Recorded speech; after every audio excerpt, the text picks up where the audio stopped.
acolo este, va fi corner, dragi ascultători.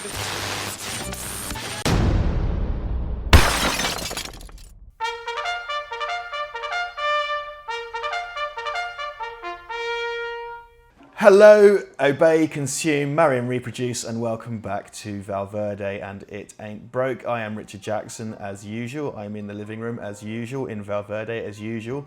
Unusually, I'm joined by lecturer, screenwriter and cool man around town, Toby Venables. Hello. I think I just called you Tony. Hello, Tony Venables.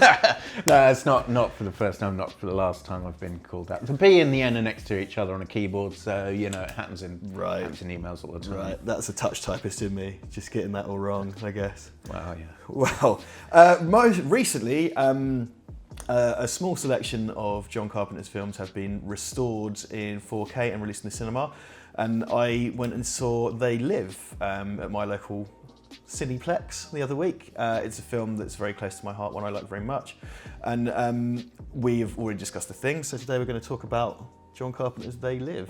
They Live. Very interesting film. It's starring rowdy Roddy Piper and Keith Davids in the most prominent roles, really, and a few others here and there.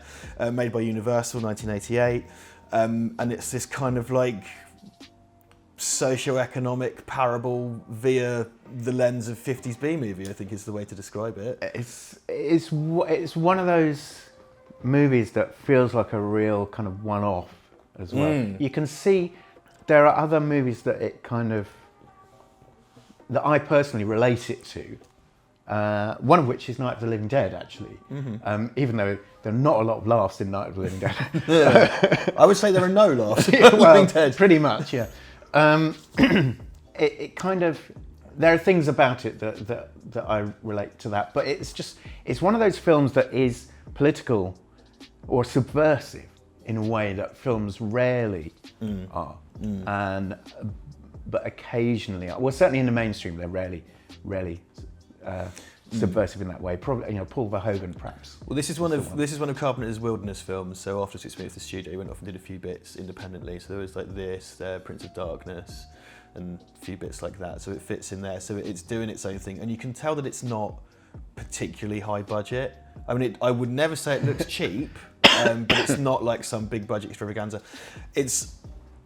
I find it very strange that it stars Rowdy Roddy Piper. There are a lot of wrestler to movie things, and this is one of my favourites. I think because it's supposed to be kind of cartoony and broad. Yeah. So like in the fight, which we'll get to, like there's loads of kind of wrestling stuff. He plays the role really well, and he went on to kind of, I think off the back of this, because he did like Hell Comes to Frogtown and a few other kind of sci-fi bits, and I know, and he passed away, bless him, as wrestlers do young. He did a bit in It's Always Sunny and stuff like that. I found him to be a really charismatic, fun performer to watch, and I think that's true in this. And the kind of angry stoicism of Keith David is a nice. Yeah. I don't know if you could be angry and stoic, but he somehow manages to do that. You know, Keith David, who is returns from The Thing, let's say, in terms of working with Carpenter, and physically is a match. Yeah, need, because as a duo, you need them. Yeah, it's that purple vest. Because basically, it is all built around that fist fight, which will, which is something else. You know, if you haven't seen They Live, we're going to spoil the crap out of it, obviously, but I implore you to go watch it. I mean, the way I view it, it's this kind of broad strokes, kind of pulp. Again, it's like a socio-economic parable, but it's done through the lens of 50s B movie. So it has that kind of, like the title They Live has that kind of B movie vibe to it. Yeah. And I'm very much of the opinion that the black and white view through the glasses is then done to serve that, because some of the details that are, I love the visuals in the kind of the strange otherworldliness of the view through the black and white glasses, because if you look, there are, in the backgrounds of a lot of the shots, there's little kind of silver tin UFOs flying past, and then there's like a little like little satellite thing, and then there's like a little probe that comes down. It's super kind of B movie sci-fi. And it's definitely stark as well. It's just like that first scene where he goes out and it's just a white billboard that says obey, and the first time you see it, it's just like, what is that? It's really I think that's that sort of shock aspect, that subversiveness, is what aligns it with Night of the Living Dead in my mind. That it's got this. You feel like something, as John Carpenter would say, you feel like something savage is happening. You know, that you're being. It's not just kind of the normal sort of like cozy subversiveness of like political mainstream movies, where it's kind of, it's like, ooh, it's a bit, ooh, it's always asking a question, but really it's basically quite safe. This is like, no, you know, all bets are off. This is, you know, it does not fucked. mess around, does it? Yeah. And like, I'm thinking about the ending of Night of the Living Dead, which just kind of does you in. Yeah. Oh yeah, no, that's true. That's very similar in terms of the way it ends, actually. Just that kind of, I don't know. It's quite hard to kind of account for that because aesthetically they're not the same. Although both of them sort of hark back to the 50s, to those movies, those B movies. Well, it does feature a character being unceremoniously shot in the head as well, and obviously there's a bit more hope in the kind of end of They Live. Yeah. But, you know, it seems whatever they do when they kind of liberate the West Coast, I guess it's kind of localised to that, and you kind of wonder that probably Interestingly, I looked at the credits properly for the first time when I saw it in the cinema, and I don't know what I was thinking about getting ready for this, and I was like, I don't know how I'm going to refer to the creatures. The credits refer to them as ghouls. Right. Night of the Living Dead in the film, they refer to them as ghouls, which I found and they really... do have this kind of, you know, like peeled, like they are ghoulish. and it's so outrageous and it's so ridiculous and crazy. It is. That I really wonder about the design of that, because it's brilliant. It's genius.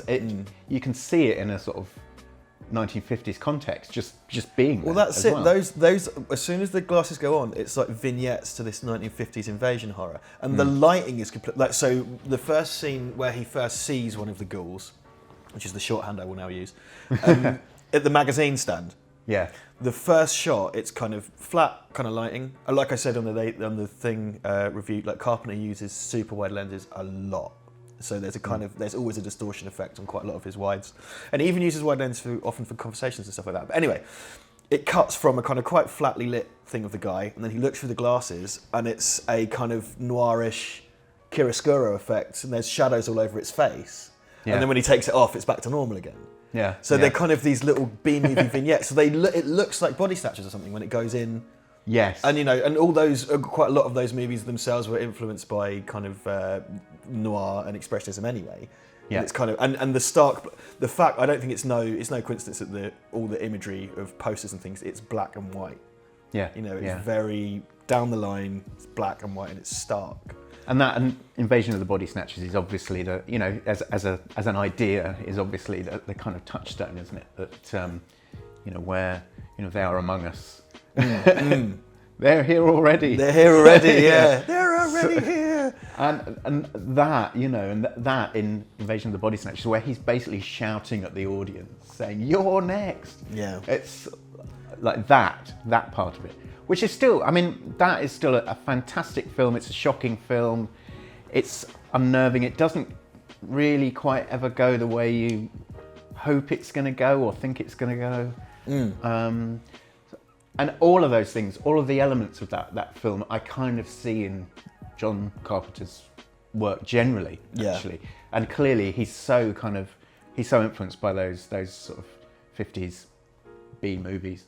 But he makes it. He's doing his own versions of them throughout. Yeah. It's kind of, and we talked about it before. That there's kind of like detached loners that come in and shake things up and stuff like that. Because Nada is like, he's a simple guy. He's not say he's not simple. He's not stupid, but he's a guy of kind of simple means in life. Who blue collar dude who moves from place to place because there's been some kind of economic crash. It's like, what is it? He's like, I worked in Colorado, but 8 banks closed.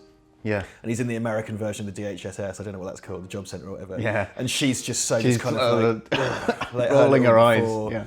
Yeah, and there's a kind of a brief reference to the building site being a union site, and then the kind of sellout guy from the shanty town. He calls them free enterprises. He calls the ghouls free enterprises, and there's it seems that they've deliberately caused an economic crash. And, in terms of its imagery and stuff, they're all hanging out in tuxedos, drinking champagne and everything. But again, I mean, when we were talking about The Thing,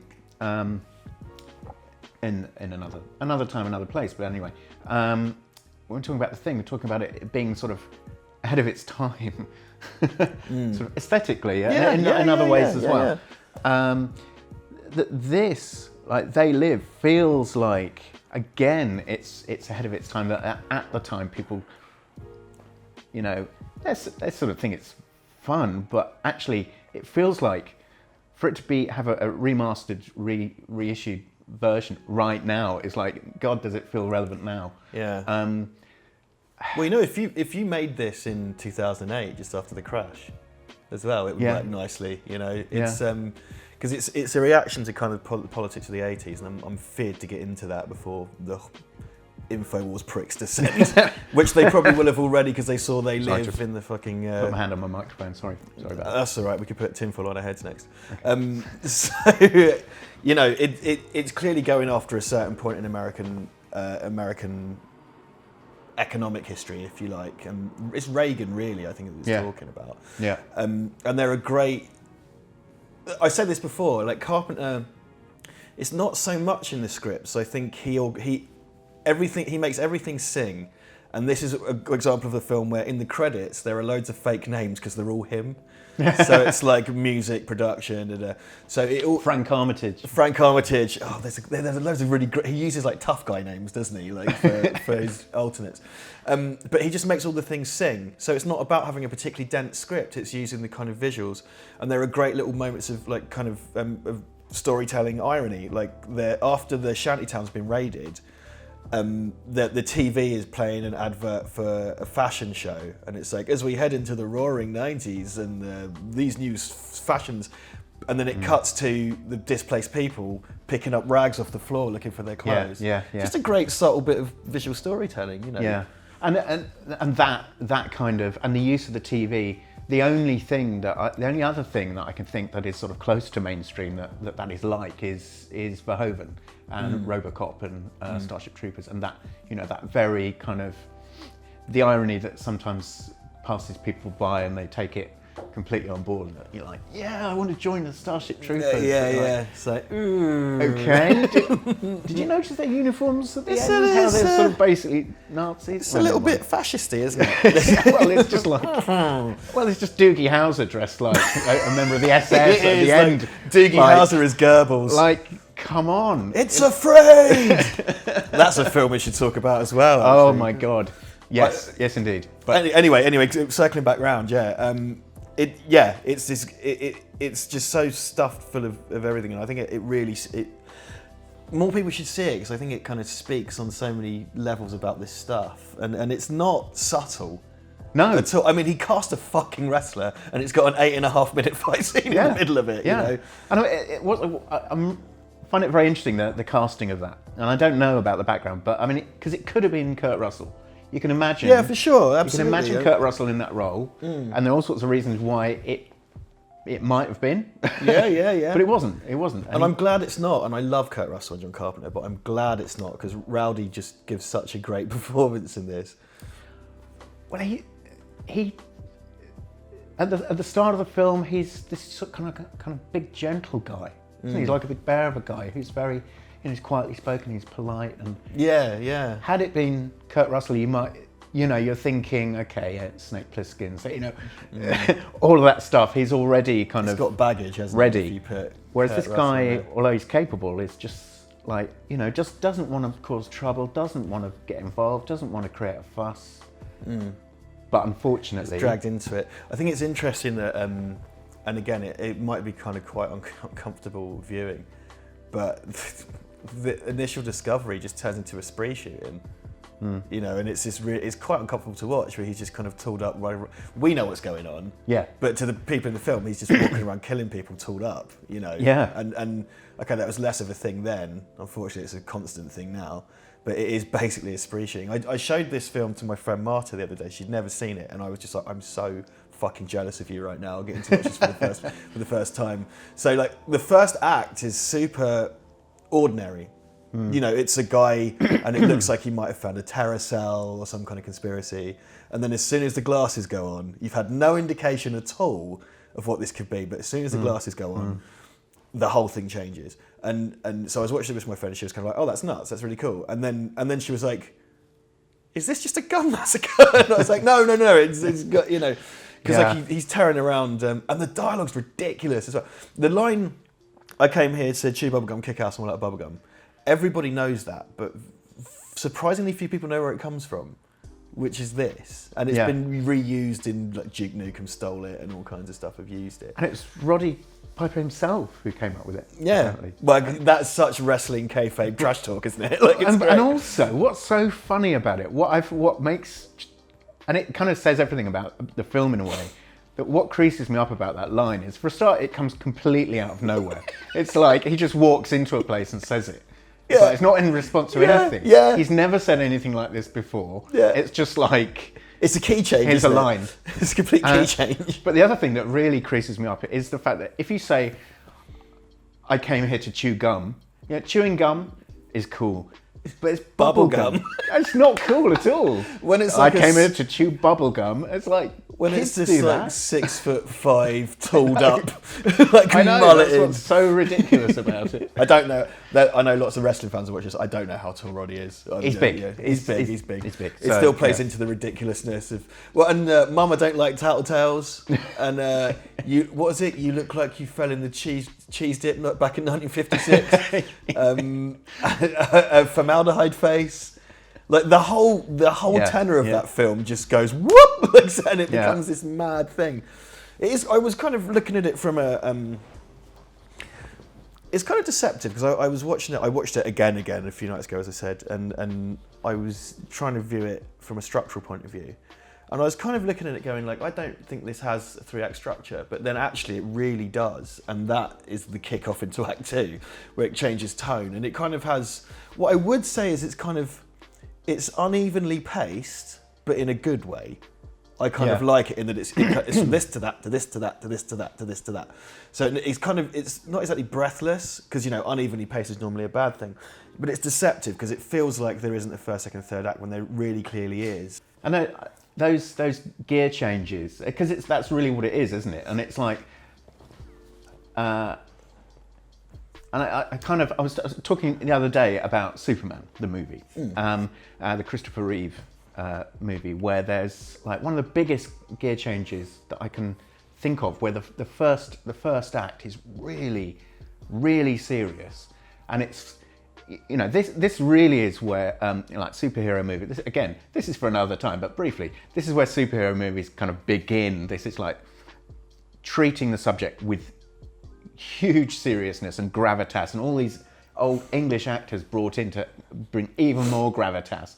And if there isn't enough gravitas, it's about gravity, you know, and it's about the whole place is falling apart. And so the first act of Superman, like really, really serious, and he's a young boy on the farm. The sort of surrogate parent dies, and it's beautiful, really beautiful. And then he arrives as an adult in the city, and it's screwball comedy.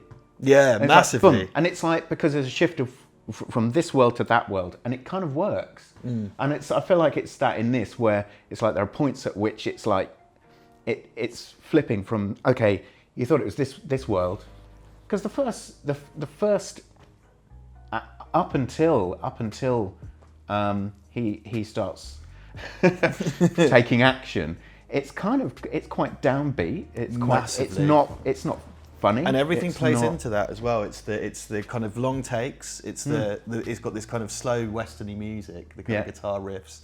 It's kind of pacing. It's discussions. You know, there's long kind of tracks of dialogue about the dying economy and stuff, and how America's changed and there's no justice anymore. And then before you know it, this happens. Yeah. And it's all bubblegum time. Bubblegum time, yeah, and complete key change. And then after that, and then we get into the fight, and then we go into the third act. But and again, I said to you earlier, like there's a nice kind of visual thing where the coming of, well, it's not really heralding because it happens at the same time, but the arrival of the riot police is met with this kind of pink, like what's kind of supposed to be behind Toby in terms of lighting, this kind of red-pink hue from the flares, and he does that again in The Thing. But every time the riot police, because they raid the shanty town and then they raid the secret base, you know, at the start of the third act, it's flooded with pink. It's like hot pink smoke. Yeah. Like, and it's this kind of good bit of, and they're kind of like the robot cops from THX, you know, it's the classic riot cops, so these faceless kind of avatars of the machine and whatever that come and clear everybody out. And again, just good visual storytelling and iconography. I think one of the things Carpenter's really good at is he's obviously, as we said, massively influenced by those 50s movies, many of which were not setting out to sort of be overtly political or even covertly political or political at all. They just were, and actually because they weren't, sometimes those filmmakers weren't really thinking about what they were doing. They ended up kind of giving us a better snapshot of that time than perhaps a film that's trying to be political. Carpenter's obviously aware of that, but manages to do it as if he isn't. You know, he knows what he's doing. He knows about metaphor. He knows about all that stuff, and yet he's able to just do this film, which you can just enjoy as kind of like a completely, you know, mad science fiction romp, right? If you want, yeah. You know, it's like you don't have totally. to. You don't have to. It's just like, okay, it's crazy. It's a crazy world, and you don't have to kind of think about what it means or any of those things, and because it doesn't seem like he's getting bogged down in that either. Yeah. It's something we mentioned before in relation to The Thing, where it's like he's not getting bogged down in it being, oh, the thing represents this or that, or you know. He's busy telling the story. It's just leaving it open. Yeah. Yeah, exactly. Telling the story, and that is what he's great at, and particularly at a, you know, with a low budget, with sort of nothing. Yeah. Yeah. This uses, and this is the thing, because I mean, really what we're talking about here, okay, there's lots of pyrotechnics and stuff. There are kind of full head makeups. And that's kind of it, crazy props. Because like a lot of the vignettes of the posters and things are matte paintings. Yeah. Really good matte paintings, but I think they're supposed to look slightly hokey to play into the B-movie thing. Because there's the weird kind of starkness of the city ones, and it's like, I think they're supposed to look a bit chintzy to play into the B-movie thing. Yeah. But beyond that, it's not an insanely high concept film. It's quite street level, you know. It's got a big cast in terms of those cops and stuff coming through. So from a technical standpoint, it's not out there really. It's in its ideas and it uses what it's got well. Oddly enough, just a strange bit of connective tissue. Some say that Ghostbusters is, and I'm saying some say because I don't want to get my head fucking torn off in comments. Some say that Ghostbusters is quite a conservative film, and including some of those who created it. Some interpret They Live as quite a left-wing film. Yeah. There is a bit of connective tissue between the two movies. In the guards in the basement area, you know, the underground city thing. Yeah. He has a little device, and it's the PKE meter. Oh from my God! Ghostbusters. Yes. Yeah. It's the same prop. Do you know? I'm glad you said that, because I'd completely forgotten. But at the point where I was watching it, I thought, hang on, like, you know, that whole bit. So he just borrowed that. Yeah, apparently so. I don't know how that came about, but it's 100% it. And I looked it up, checked it out. It checks out. That's good to know. That's good to know. Because as props go, it was suddenly a quite sophisticated prop in a film which is not replete with sophisticated props. Particularly, you know, it's got some freaky masks and a lot of guns. Yeah, a few little close-ups of wacky spaceships and stuff. A buttload of guns. Yeah. And a lot of violence. And again, it's got lots of kind of, again, Carpenter kind of tropes in terms of visuals. Like I've said before, he shoots wide always. I think it's an anamorphic format.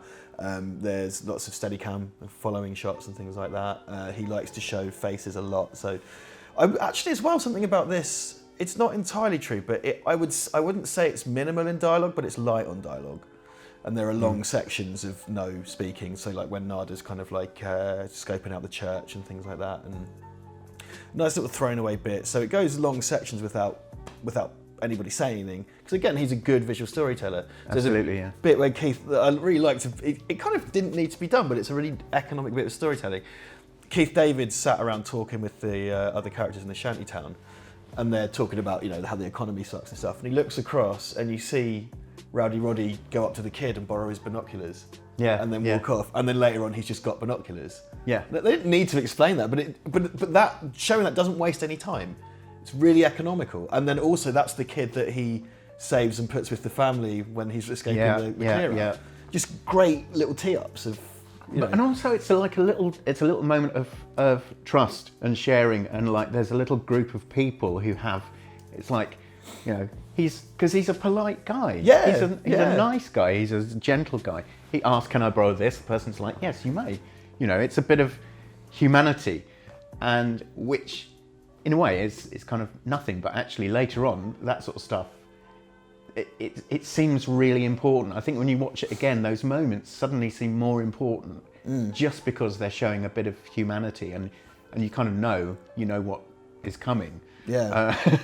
Yeah. So. Well, he's like that kind of. I think it's quite funny because there's that stereotype of British people being really excessively polite. Or actually, Americans, particularly like Midwestern Americans, are insanely polite people.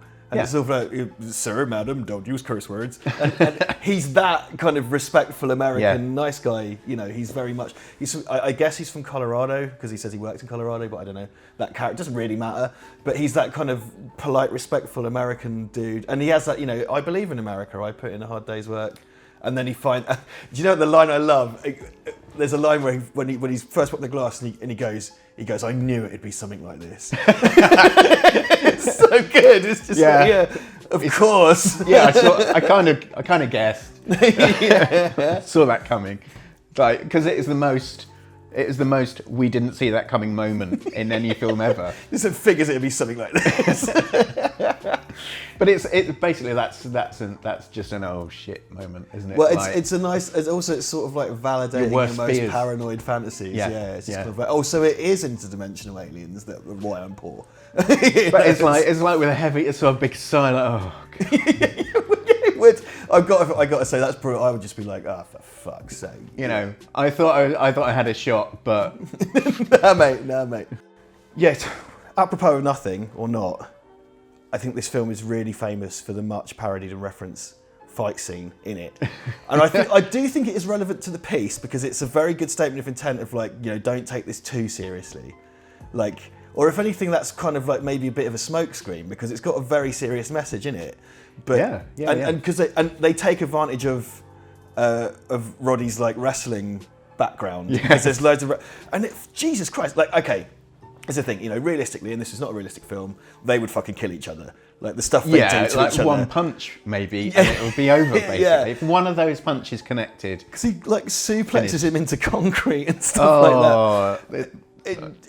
It's a great, and again, in terms of visual storytelling, it's a great moment between the characters because there's the bit, for example, where Nada picks up a big bit of plank and he swings it at him, and he misses, and when he does, he hits the car and he realises how much he would have hurt him, and he kind of goes like, like he goes like, oh man, I'm so sorry, and then he laughs. No, but that's because Keith David picks up a bottle to use and smashes it, and it completely, and he just goes, and it's just like a ridiculous moment. Because he's trying to do something like people do in movies, and it totally fails. And he's oh shit, and it's like he like smashes the window, and because this is the thing, I was watching it. Because he's damaged his car. Is that his car? Is that? Well, this is the thing. I don't think it is because he turns up on foot. Because I always thought for years and years that was his car. And then when I watched it back the other day, I was like, no, because he comes in on foot. Because he smashes it and goes, oh, sorry. It's he like goes, he's oh, trying to I'm kill sorry. him.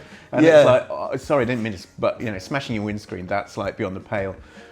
I damaged your car.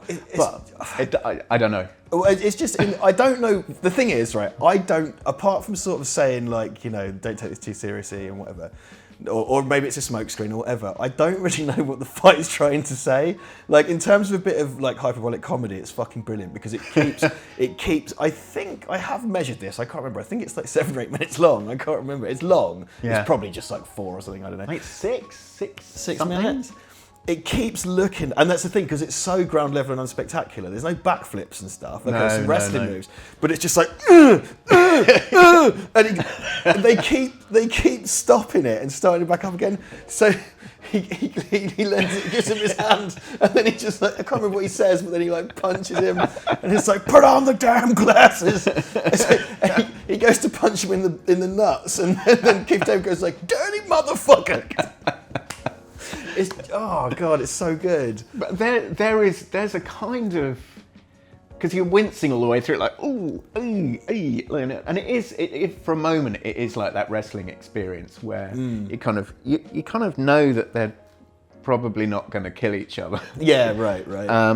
And yet there is, you kind of, slamming against concrete and stuff, and you're sort of thinking, there is a part of it which is like these two guys, just like ordinary guys who should be working together, and it's like the enemy's sort of up there somewhere, and these two guys are beating the crap out of each other, and there is something really kind of disturbing about that this is how it works, and it's kind of like I'm really feeling like, for me it probably felt a bit different watching that scene now than it did when I first saw it, because the political sort of situation as it is now, and there being like very sort of polarized political views, it felt like, oh, actually, you know what? This is basically it. It's like evil bastards in charge. Meanwhile, two ordinary hard-working people who just want to get on with their lives are beating the shit out of each other, blaming each other. Do you know what? This is what you've just put me in the mind of. If this was made now, the fight in They Live is like when I accidentally start reading the wrong Twitter thread. And if someone's got going about Brexit or whatever, or Trump, and then you just kind of going like, no, because you said no, but it's like, no, because that means you want genocide. No, I don't. And it just goes, and I find myself reading those and just go, oh, what am I doing? And that fight would be a Twitter spat now, which would be far less cinematic. Right? Yeah, less if they were just sort of furiously texting each other. Yeah, real thumb action. I was cracking up in the cinema watching that. I just thought it was fucking hilarious. I do think, again, probably in terms, I think it's a story, it's a character moment, because it does tell us a bit about the characters, the way they treat each other, the way they fight, and for example, when like Roddy like laughs and stuff, it kind of shows that he's not taking it too seriously and stuff like that. So I think it's got a character beat. It's another gear change as well, because that's another thing that comes from fucking nowhere. And when Holly clocks him over the head with the champagne bottle, great bit of symbolism by the way, and he falls out the window and goes, that's another moment of just like, whoa, like these kind of huge bits where, and later she says, I thought you were dead or something like that, and it's like well, he probably ought to be. You did push him out a window from quite a height. The other thing as well, another kind of gear change in a different direction, is when he's in the hotel with Keith David, Frank, and he tells that story about how his dad used to hold a razor blade to his throat. And it's this really still, quiet, dark moment, and it's this kind of thing where he's had this horrible past, but he just tried to make the best of it. It's really kind of dark. As people do, it's, and that's what's so glorious about it, that it's this mix of like absolutely ludicrous stuff and real stuff, and there's enough that we recognise as being real and valuable, in terms of experience, like real experience that relates to us, that it works, and the ludicrous stuff is great fun, but it doesn't take away from that sense of reality, which is, it's hard to believe I'm sort of saying it about this film, but there is something about it that it feels very grounded in reality. Well, that's the thing, but it's able to get away with it because it does these gear changes. And like I said, the whole first act is really real. It's about economic depression and essentially homelessness and finding work, and all the discussions are about that. And then suddenly, formaldehyde face, and then it's back to sort of pounding the streets and sleeping in the dirt, and then it's 8-minute long fist fight, and and again they get into the third act and they jump through a magic hole into this underground base and stuff, and there's that one kind of matte painting sort of, I guess, rotoscope shot of the guy at the commuter at the intergalactic beaming thing where it just like shoots off and stuff. I love it. I adore this film. I adore this film, I really do. I just think it's got so much going on, it's so much fun, and it does it in this way. And that's the thing, if you've never seen it before, I'm so envious of people who've never seen it before, because you're just never ready for it. And once it hits that gear, it just does these mad gear changes right until the end, and it just... Yeah, and it does feel of the moment now. And I think, but to be honest, it probably always will. It probably always will feel like it, because you can relate it to so many different things. Or you can just enjoy it for what it is and kind of think, okay, oh no, the world's being taken over by aliens. We've got to fight the aliens. You can just enjoy it on that level, which is, you know, you genuinely can. And that is one of the great things about it, but it remains incredibly subversive in a way that, as I said, I only can think of, I suppose, Cronenberg. Yeah. But in a weird way that most people don't get, and Verhoeven. Yeah. In a less weird way, which some people still don't get, but there we go. I'm the bits of the guy on the TV do remind me of the screen stuff from Videodrome. Visual, you know, it's not. It doesn't go much deeper than that, but it's much like the kind of things being relayed through the screen in Videodrome. It's what that reminds me of, and the interference and stuff like that, and the broadcast. And there's aspects of the world that evoke RoboCop for me, where everything's a bit broken down and it like this polarized. And society. also the focus on television and broadcast. Yeah, exactly. Quite a lot, because there's a bit where he's sleeping rough and he's looking through the window, and the woman's watching a TV show where it's someone going like, "Oh well, I dream I'm a movie star and I can do that." That is very sort of Verhoeven-esque. It is now. And it runs into that. The last bit is all kind of a TV broadcast chained end to end. Then it ends on a sex joke. But it even has John Carpenter references himself, which might be a bit on the nose. It's like filmmakers like George Romero and John Carpenter, and the film critic is a ghoul. I'll just tap my microphone. Sorry. That's all right. These things happen. We're very slack around here.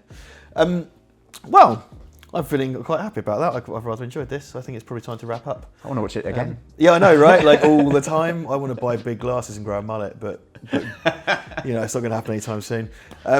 So yeah, there you go. That was They Live. We'll be back again with something else in the future. I expect. I should have recorded all the chats we had in between film and stuff, but never mind. Next time. Random. So yeah, like I've mentioned before, there should be, or scheduling being well, we've got a new host coming soon. He's going to do some stuff with Duncan, and that will be a surprise. Unless we've put those out already. Who knows? And there should be some Italian horror stuff coming your way as well. I promise this is all not a shambles. We will see you next time. Goodbye. Support your 7th or 8th favourite YouTube channel by buying crap, tat, junk, hogwash and filth at redbubble.com/people/Valverde shop.